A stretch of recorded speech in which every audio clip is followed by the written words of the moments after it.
Pinalawak ni Pangulong Bongbong Marcos ang coverage ng PhilHealth para sa mga pasyenteng sumailalim ng kidney transplant, maging ang mga kidney donor. Mabibigyan din ng tulong. Para bigyan ng mukha ang balita, Mobile Journal Julie Baiza. Binisita ni Pangulong Marcos ang National Kidney and Transplant Institute o NKTI sa Quezon City kanina. Dito, iniulat ni PBBM na mas malawak na ang sakop ng Z-Package for Kidney Transplantation o benepisyo para sa mga sumailalim sa kidney transplant.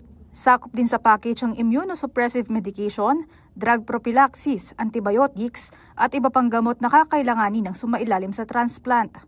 Hindi lang pasyente ang bibigyan ng benepisyo, pati na rin ang mga donor.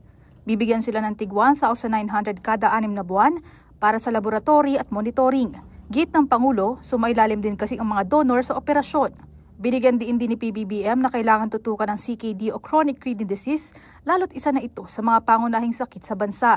Sa pagtataya ng NKTI, isa sa bawat Pinoy ang nagkakaroon ng kidney failure kada oras o 120 bagong kaso sa kada 1 milyong populasyon.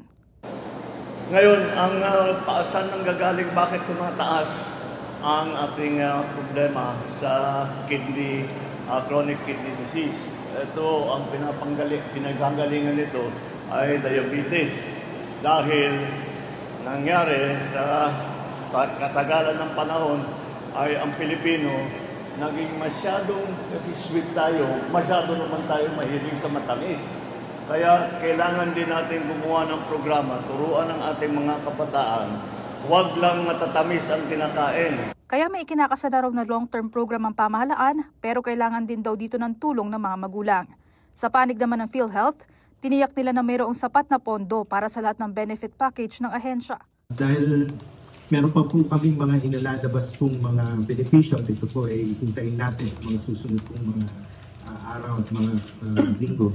Ang huli po namin tansya ay aabot na po ng mga 300 billion po ang aming total benefit package na nakalaan po ngayong taon ito.